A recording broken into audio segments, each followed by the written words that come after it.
سفرنامہ حجاز مقدس۔ ہر مسلمان کے دل میں بیت اللہ اور مسجد نبوی کی زیارت کی خواہش ہونا ایک فطری بات ہے، لیکن جو شخص ایک دفعہ مکہ اور مدینہ کی زیارت کر لے اس کے دل میں ان مقامات پر دوبارہ جانے کی خواہش بہت بڑھ جاتی ہے۔ میں نے اپنی زندگی کے کئی برس جدہ میں گزارے، انگنت دفعہ مکہ اور مدینہ کے سفر کی سعادت نصیب ہوئی۔ 10 برس قبل میں دین کی خدمت کو اپنی زندگی کا مشن بنا کر پاکستان لوٹ آیا۔ تب سے اب تک یہ دلی تمنا تھی کہ دوبارہ سرزمین مقدس کی حاضری کا موقع ملے، مگر کوشش، نیت اور ارادے کے باوجود اذن الہی نہ مل سکا۔ تاہم اپریل میں اچانک ہی کچھ ایسے معاملات ہوئے کہ سفر کے تمام اسباب ایک کے بعد ایک کر کے مہیا ہوتے چلے گئے۔ یوں مئی 2011 کے مہینے میں 1 ماہ کے لیے عمرے کی غرض سے حجاز مقدس کا سفر ہوا۔ اس سفر کی کچھ رودات درج ذیل ہے۔ رب سے ملاقات۔ انسان ایک محسوس پرست مخلوق واقع ہوا ہے۔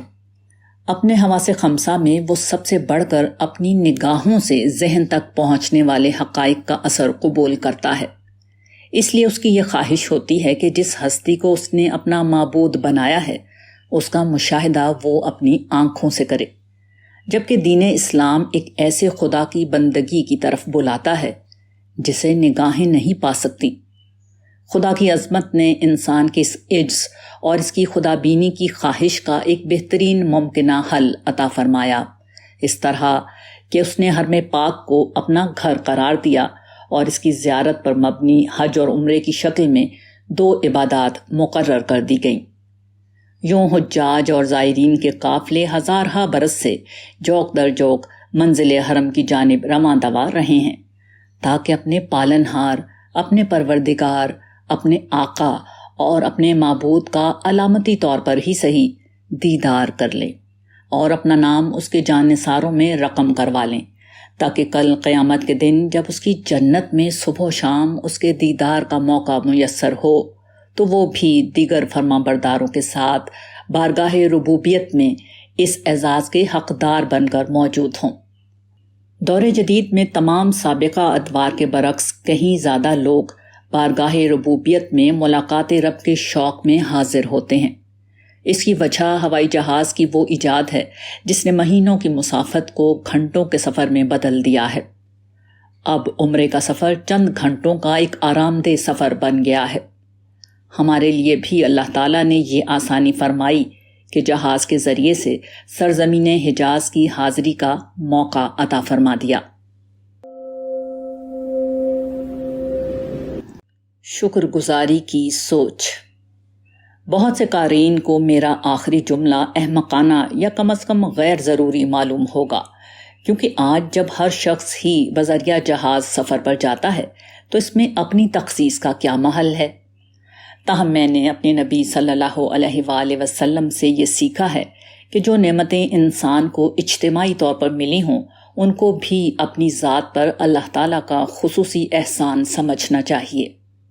بدقسمتی سے آج کے دور میں انسان ہر دور سے بڑھ کر اپنے رب کا ناشکرا ہو گیا ہے اور وہ ناشکری کے بہانے ڈھونڈتا رہتا ہے۔ ان میں سے ایک بہانہ یہ ہے کہ جو نعمتیں اللہ تعالیٰ سب کو دیتے ہیں اس میں ہماری کیا تخصیص، یہ تو دوسروں کو بھی ملی ہیں۔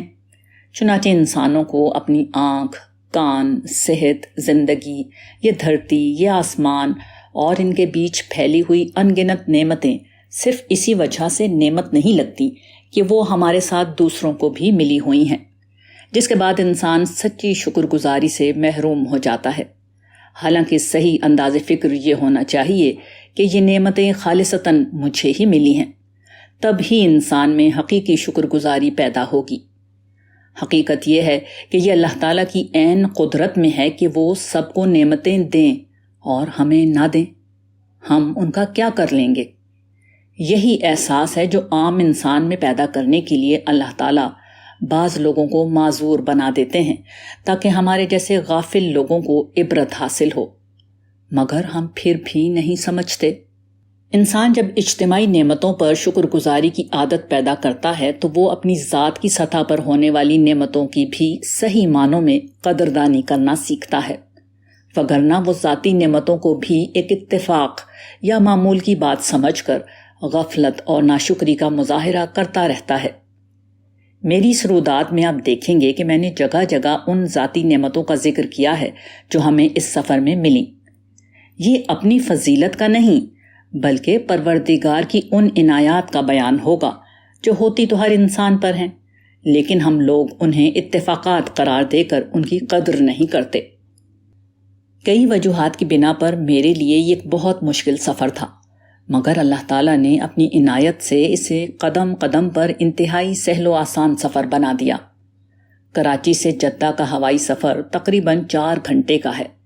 ہم چونکہ امارات ایئر لائن کے ذریعے سفر کر رہے تھے، اس لیے ہمیں دبئی ایئرپورٹ پر چند گھنٹے رکتے ہوئے جانا تھا۔ سفر میں والدہ ہم رکاب تھیں جو ضعف و ناتوانی کی بنا پر ویل چیئر پر تھیں، اور ایک طویل سفر ان کے لیے بیماری کا باعث ہو سکتا تھا۔ ساتھ میں میرا بیٹا یوسف تھا جو بہت چھوٹا ہے۔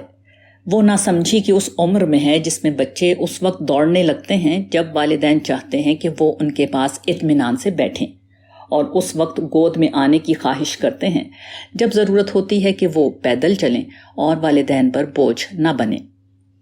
میں ان سب چیزوں سے بے نیاز اللہ کے بھروسے پر سفر پر روانہ ہوا تھا۔ اللہ تعالیٰ نے ایسا کرم کیا کہ یہ زندگی کا سب سے آسان اور سہولت والا سفر بن گیا۔ کراچی ایئرپورٹ پر پہنچے تو بڑے بھائی قاری سلیم رفیق صاحب، جنہوں نے سفر کے تمام انتظامات کیے تھے، انہوں نے آخری وقت میں بتایا کہ سفر میں والدہ کی خدمت کی نیت سے وہ بھی ساتھ جا رہے ہیں۔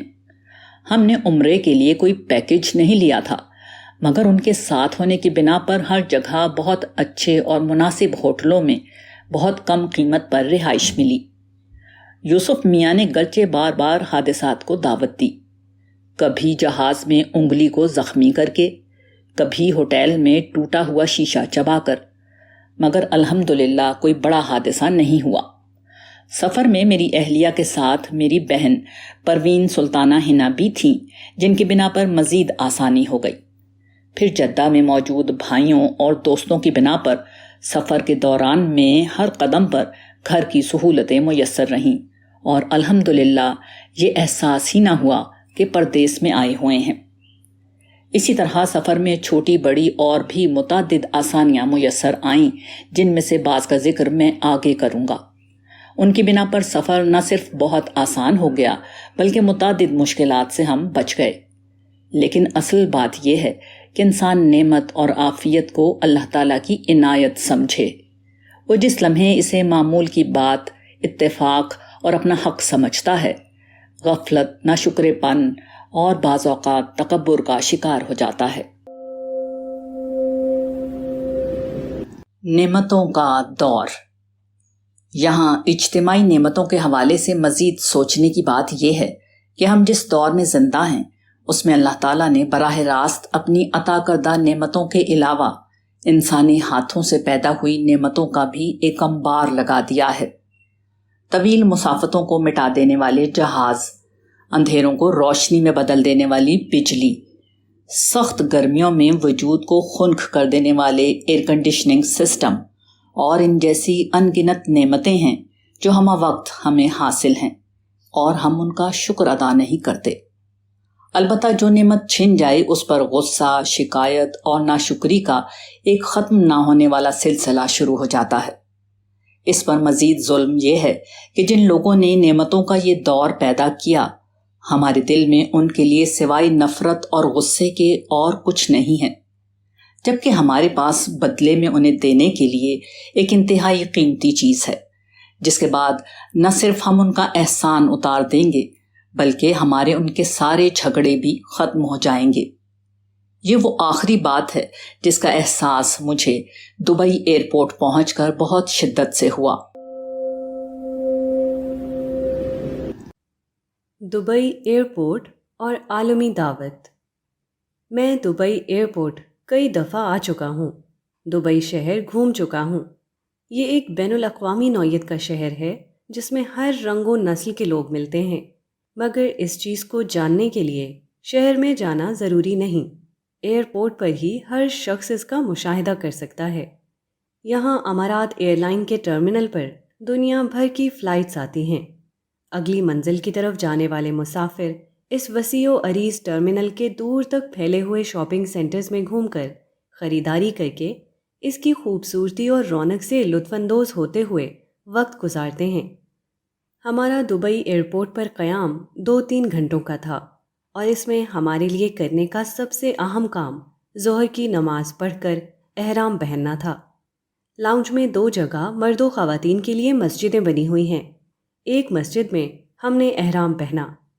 احرام پہن کر میں باہر نکلا اور اپنی خواتین کے انتظار میں لاؤنج میں کھڑا ہو گیا۔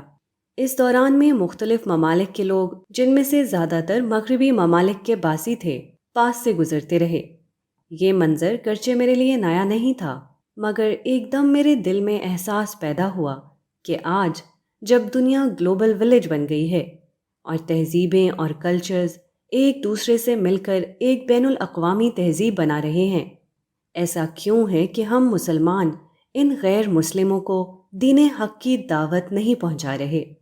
اس وقت جتنی کچھ بھی دعوت حق ان تک پہنچ رہی ہے، وہ زیادہ تر مغرب میں مقیم مسلمانوں یا بعض انفرادی کوششوں کے ذریعے پہنچ رہی ہے، مگر ان کا حق یہ ہے کہ ان تک قرآن کریم اور نبی آخر الزماں کی دعوت اسی طرح بے کم و کاست پہنچنی چاہیے جس طرح اس عظیم دعوت کے پہنچنے کا حق ہے۔ اس لمحے یہ داعیہ ذہن میں پیدا ہوا، اور پھر اس مقدس سفر میں ہر لمحے یہی داعیہ میری سب سے بڑی دعا بن گئی کہ اللہ تعالیٰ مجھے، میرے خاندان اور میرے احباب کو اس کام کے لیے چن لے۔ بعد میں حجاز مقدس میں اپنے قیام کے دوران اپنے عزیز دوست مبشر نذیر کے ساتھ مل کر میں نے اس دعوت کا ایک پورا نقشہ بنایا۔ اتفاق کی بات ہے کہ یہ نقشہ میں نے اسی طائف شہر کے پہاڑوں پر بیٹھ کر ترتیب دیا، جسے میں رسول اللہ صلی اللہ علیہ وسلم کی زندگی کا ٹرننگ پوائنٹ کہا کرتا ہوں۔ اس کی روداد انشاءاللہ آگے بیان ہوگی۔ برج الخلیفہ۔ دبئی ایئرپورٹ سے روانہ ہوئے تو برج الخلیفہ نے ہمیں رخصت کیا۔ جو لوگ واقف نہیں ان کے لیے میں واضح کر دوں کہ یہ کسی انسان کا نام نہیں، بلکہ دنیا کی سب سے بلند عمارت کا نام ہے جو دبئی میں تعمیر ہوئی ہے۔ یہ ایک انتہائی پرشکوہ اور خوبصورت عمارت ہے۔ میں نے دنیا کی کئی بلند و بالا عمارات نہ صرف دیکھی ہیں بلکہ ان پر چڑھا بھی ہوں، جیسے ٹورنٹو کا سی این ٹاور، نیو یارک کا آجہانی ورلڈ ٹریڈ سینٹر اور امپائر اسٹیٹ بلڈنگ، کوالالمپور کا ٹوین ٹاور اور کے ایل ٹاور۔ مگر جہاز سے برج الخلیفہ کا نظارہ بہت ہی منفرد تھا۔ دوسرے لوگوں کے لیے شاید یہ ایک سیاحتی منظر ہو، مگر میرے لیے یہ دنیا کے خاتمے اور جنت کی دنیا کے آغاز کا پیغام تھا۔ یہ رسول اللہ صلی اللہ علیہ وسلم کی اس پیش گوئی کا مظہر تھا جس کے مطابق عرب کے مفلس چرواہے قیامت سے قبل اونچی اونچی عمارتوں میں ایک دوسرے کا مقابلہ کریں گے۔ تاہم میرا قرآن مجید کا فہم مجھے یہ بتاتا ہے کہ قیامت اس وقت تک رونما نہیں ہوگی جب تک کہ انسانیت پر ایک آخری اتمام حجت نہ ہو جائے۔ قیامت کا زلزلہ عذاب الہی ہے، اور عذاب بغیر اتمام حجت کے کبھی نہیں آتا۔ یہ اتمام حجت محمد رسول اللہ صلی اللہ علیہ وسلم کے لائے ہوئے دین اور آپ کے پیغام کی وہ بے آمیز عالمی دعوت ہوگی جو اس دھرتی کے ہر خشک و تر اور ہر انسان تک پہنچ جائے گی، جس کے بعد انسانیت نے رب العالمین کے سامنے سر تسلیم خم نہ کیا تو اس کا نتیجہ یہ نکلے گا کہ انسانیت کی بساط ہی لپیٹ دی جائے گی۔ بالائی طبقہ۔ دبئی سے ہمارا جہاز شام 6 بجے روانہ ہوا۔ یہ ایئر بس 380 تھی جو ایک 2 منزلہ جہاز تھا۔ نیچے اکانومی کلاس کے لوگ بیٹھے تھے۔ سب سے آگے ہماری نشست تھی جس کے سامنے پائلٹ کا کیبن تھا۔ کبھی کبھی ایئر ہوسٹس کاکپٹ کا دروازہ کھول کر اندر جاتی تو اندر کا منظر دیکھ کر اندازہ ہوتا کہ اتنے بڑے جہاز کو کنٹرول کرنے والا کیبن کتنا چھوٹا ہے۔ اوپر والی منزل پر اعلیٰ درجے کی کلاسز تھیں۔ جہاز میں لوگوں کی ایک بڑی تعداد احرام پہنے ہوئے تھی۔ میرے بڑے بھائی ان عازمین عمرہ کے درمیان 7 دانوں والی تسبیحات تقسیم کرنے لگے۔ یہ تسبیح ایک چھوٹی سی چیز ہے، لیکن طواف اور سعی میں بہت کام آتی ہے، کیونکہ اکثر لوگ یہ بھول جاتے ہیں کہ کتنے پھیرے ہوئے، یا اگر انہی کو یاد کرنے پر توجہ دیں تو اللہ تعالیٰ کی طرف توجہ نہیں ہو پاتی۔ جس وقت بھائی صاحب پیچھے گئے تو میں پائلٹ کے کیبن کو دیکھ کر سوچ رہا تھا کہ یہ کاکپٹ اس وسیع و عریض جہاز کے مقابلے میں بہت چھوٹا ہے، لیکن پورا جہاز یہیں سے کنٹرول ہوتا ہے۔ اسی دوران میں بھائی صاحب تسبیحات تقسیم کر کے لوٹ آئے اور مجھے بتایا کہ وہ اوپر کے فلور پر چڑھے، مگر شروع میں ہی شراب کا بار بنا ہوا نظر آیا، اس لیے آگے جانے کے بجائے لوٹ آئے۔ ان کی بات سن کر میں نے سوچا کہ انسانی معاشروں کا ہمیشہ سے یہ المیہ رہا ہے کہ معاشرے کے وہ طبقات جنہیں اللہ تعالیٰ مال و دولت اور مرتبے سے نوازتے ہیں، اکثر بگاڑ کا شکار ہو جاتے ہیں۔ اپنی قوت و دولت کی بنا پر ان لوگوں کو معاشرے کے جہاز میں پائلٹ کی حیثیت حاصل ہوتی ہے، جس کی بنا پر معاشرے انہی میں رائج رجحانات کو اپناتے چلے جاتے ہیں۔ دور جدید میں جب دنیا ایک گلوبل ولیج بن گئی ہے اور ذرائع مواصلات، کمیونیکیشن اور سیٹلائٹ کی ترقی نے تہذیبوں اور ثقافتوں کو آپس میں جوڑ دیا ہے، ایسے میں اہل مغرب کو اپنی پچھلی 400 سالہ ترقی کی بنا پر اس گلوبل ولیج میں یہی حیثیت حاصل ہو چکی ہے۔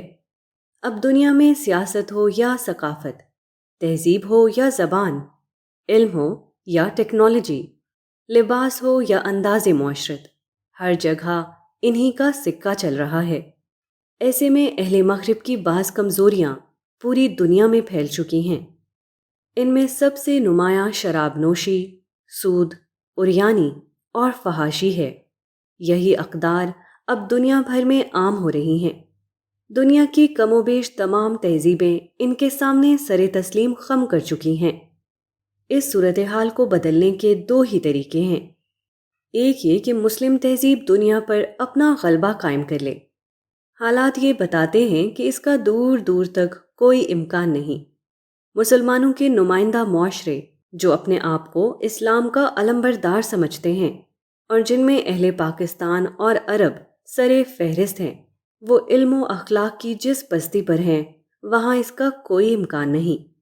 دوسرا راستہ یہ ہے کہ ہم مسلمان دعوتی ذہن کے ساتھ اہل مغرب کو اپنا سوچا سمجھا ہدف بنائیں، انہیں دنیا کی قیادت سے معزول کرنے اور ٹکراؤ اور نفرت کا ہدف بنانے کے بجائے ہدایت کا ہدف بنائیں۔ ہمارے لیے یہی واحد قابل عمل راستہ ہے۔ ابھی عشق کے امتحان اور بھی ہیں۔ 2.5 گھنٹے کی پرواز کے بعد ہم لبیک اللہم لبیک پڑھتے ہوئے جدہ ایئرپورٹ پر اتر گئے۔ جہاز کی کھڑکی سے شہر جدہ کے فضائی مناظر دیکھنے اور اترنے کے بعد اس کی سرزمین پر نظر پڑی تو عجیب کیفیت ہو گئی۔ خداوند عالم کا پڑوس اور حرم کی پہلی منزل کو دیکھ کر دل و دماغ خوشی و مسرت کے جذبات سے لبریز ہو گئے۔ ہم جلد از جلد ایئرپورٹ سے باہر نکل کر مکہ روانہ ہونا چاہتے تھے۔ باہر ایئرپورٹ پر برسا برس سے جدہ میں مقیم میرے 2 بڑے بھائی عرفان اور رضوان ہمارا انتظار کر رہے تھے، مگر ہمیں معلوم نہ تھا کہ اب جو کچھ ہونے والا ہے اس کے نتیجے میں ہمارے اور ان کے انتظار کی گھڑیاں بہت طویل ہو جائیں گی۔ ہم جیسے ہی جہاز سے اترے، ہمیں اور دیگر تمام احرام پوش زائرین کو دیگر مسافروں سے الگ کر لیا گیا۔ پھر کچھ انتظار کے بعد بسوں میں بٹھا کر حج ٹرمینل پہنچا دیا گیا۔ دراصل جدہ ایئرپورٹ پر 3 ٹرمینل بنے ہوئے ہیں۔ پہلا صرف سعودی ایئر لائن کے لیے ہے جو شہر سے انتہائی قریب ہے۔ دوسرا بین الاقوامی ایئر لائنز کے لیے ہے، لیکن اس تک پہنچنے کے لیے 20-30 کلومیٹر اضافی جانا ہوتا ہے۔ اس سے کچھ دور حج ٹرمینل ہے۔ یہ آخری ٹرمینل صرف عازمین حج کے لیے وقف ہوتا ہے جب دنیا بھر سے خصوصی پروازیں لاکھوں حاجیوں کو لے کر جدہ پہنچتی ہیں، جبکہ عمرے پر آنے والے لوگ عام مسافروں کے ساتھ ہمیشہ سے سعودی یا بین الاقوامی ٹرمینل پر جاتے تھے۔ 1 ماہ قبل تک یہی صورتحال تھی، مگر اب معلوم ہوا کہ عازمین عمرہ کو الگ کر کے حج ٹرمینل پر لے جایا جا رہا ہے۔ خیر اس میں کوئی زیادہ حرج محسوس نہیں ہوتا تھا، مگر تھوڑی ہی دیر میں معلوم ہو گیا کہ حج ٹرمینل کی شکل میں اس بد انتظامی کا ایک بہترین یا بدترین نمونہ ہمارے سامنے آنے والا ہے جو سعودی سرکاری ملازمین کی ایک نمایاں خصوصیت ہے۔ حج ٹرمینل پر بسوں سے اتارنے کے بعد ہمیں ایک بڑے لاؤنج میں پہنچا دیا گیا۔ یہاں کسی قسم کا کوئی سرکاری عملہ نہ تھا سوائے چند پورٹروں کے جنہیں کسی بات کا کوئی علم تھا نہ وہ بتانے میں کوئی دلچسپی رکھتے تھے۔ ہم اس لاؤنج میں ادھر سے ادھر پریشان پھر رہے تھے، کوئی بتانے والا نہ تھا کہ اب کیا ہوگا اور کہاں جانا ہوگا، کتنا وقت لگے گا۔ سینکڑوں لوگ یہاں موجود تھے، بیت الخلاء انتہائی غلیظ اور لوگوں سے بھرے ہوئے تھے۔ میں واش روم جانے کے ارادے سے وہاں گیا لیکن گندگی دیکھ کر ایسے ہی لوٹ آیا۔ نماز کی کوئی جگہ نہ تھی، مگر مغرب کا وقت ہو گیا تھا، اس لیے ایک کونے میں جیسے تیسے کر کے مغرب کی نماز جماعت سے پڑھی۔ ایک بے یقینی کی کیفیت تھی، ایک طرف تو آگے کا کچھ معلوم نہ تھا، چھوٹا بچہ اور بزرگ والدہ ساتھ میں تھی جو ایک طویل سفر کر کے جدہ پہنچے تھے۔ کھانے پینے کی کوئی سہولت نہ تھی، ان سب کے ساتھ یہ فکر کہ باہر جو لوگ لینے کے لیے آئے تھے وہ انتظار کر رہے ہوں گے۔ پاس میں کوئی مقامی موبائل فون نہ تھا کہ ان سے خیر خیریت پوچھی یا اپنی اطلاع دی جاتی۔ خیر یہ لاعلمی بڑی غنیمت تھی، کیونکہ بعد میں معلوم ہوا کہ ان لوگوں کو اس حج ٹرمینل پر آنے کی اجازت ہی نہیں تھی۔ حج ٹرمینل پر صرف حکومت کی مقرر کردہ مخصوص بسیں تھیں جو بہت تاخیر کے ساتھ زائرین کو حج ٹرمینل سے باہر لے جاتی۔ وہاں سے عمرہ ایجنسیوں کی گاڑیاں انہیں سیدھا مکہ لے جاتی تھیں، مگر اس عمل میں اچھا خاصا وقت لگ جاتا، جس کے بعد عمرہ جو خود ایک طویل اور پرمشقت عمل ہے اس کی ادائیگی آسان نہ تھی، خاص کر ان مسافروں کے لیے جو پہلے ہی پورا دن سفر کر کے آ رہے ہوں اور جن کے ساتھ بزرگ اور معصوم بچے بھی ہوں۔ ہم نے اسی صورتحال سے بچنے کے لیے یہ فیصلہ کیا تھا کہ ہم جدہ کے انٹرنیشنل ٹرمینل پہنچنے کے بعد پہلے اپنے بھائیوں کے ہمراہ ان کے گھر جائیں گے اور پھر والدہ کو کچھ دیر آرام کا موقع دیں گے، پھر ان کی ہمت دیکھتے ہوئے فیصلہ کریں گے کہ کس وقت بھائی اپنی آرام دہ گاڑیوں میں انہیں عمرے کے لیے لے جائیں۔ مگر ہمیں نہ حج ٹرمینل کی داستان کا علم تھا اور نہ اس بات کا کہ کوئی پرائیویٹ شخص یہاں کسی کو لینے نہیں آ سکتا۔ تاہم اس موقع پر اللہ تعالیٰ نے اپنے کرم سے مدد کا معاملہ فرمایا، جس کی تفصیل آگے آئے گی۔ قصوروار کون، لیڈر یا قوم؟ سر دست تو ہم تھے اور غیر یقینی کی صورتحال، لیکن ذہنی طور پر یہ سکون تھا کہ یہ سفر اللہ کی راہ کا سفر ہے، وہی اسے آسان بھی کریں گے۔ میں نے اس دوران میں یہ دیکھا کہ ہمارے بعد ایران سے آنے والی فلائٹ کے مسافروں کو ایک دروازے سے اندر لے جایا جا رہا ہے۔ مجھے اس امتیاز کی کوئی وجہ اس وقت تو سمجھ میں نہیں آئی، لیکن بعد میں بعض لوگوں نے بتایا کہ سعودی ایرانیوں سے ڈرتے ہیں، اس لیے ان کے ساتھ ترجیحی معاملہ کرتے ہیں۔ تاہم میرا خیال یہ ہے کہ معاملہ ڈرنے کا نہیں ہے، بلکہ دوسری اقوام کے لیڈر اپنی قوموں کے ساتھ مخلص ہوتے ہیں، اس لیے وہ ہر جگہ ان کے مفادات کا خیال رکھتے ہیں، جبکہ پاکستانی قوم کے لیڈرز کی ساری دلچسپی اپنے اقتدار اور مفادات سے ہوتی ہے۔ یہ نااہل بھی ہیں اور کرپٹ بھی۔ یہ وہ ڈاکو ہیں جو عازمین حج کو بھی نہیں چھوڑتے اور انہیں بھی کرپشن کے ہتھیار سے لوٹ لیتے ہیں۔ جس قوم کے اپنے لیڈر اس کے ساتھ یہ معاملہ کریں، وہ دوسروں کے ہاں بھی تحقیر آمیز رویے کا شکار ہوگی۔ لیکن اس میں اصل قصوروار لیڈر نہیں۔ جب عوام یہ طے کر لے کہ انہیں اجتماعی خیر و شر سے بے نیاز ہو کر جانوروں کی طرح اپنے ذاتی مفاد ہی تک محدود رہنا ہے، تو پھر قدرت ان پر بدترین لیڈر اور رہنما مسلط کر دیتی ہے۔ پاکستانی قوم خیر و شر کی جنگ کے بارے میں اپنی اسی بے شعوری اور بے نیازی کی سزا بھگت رہی ہے۔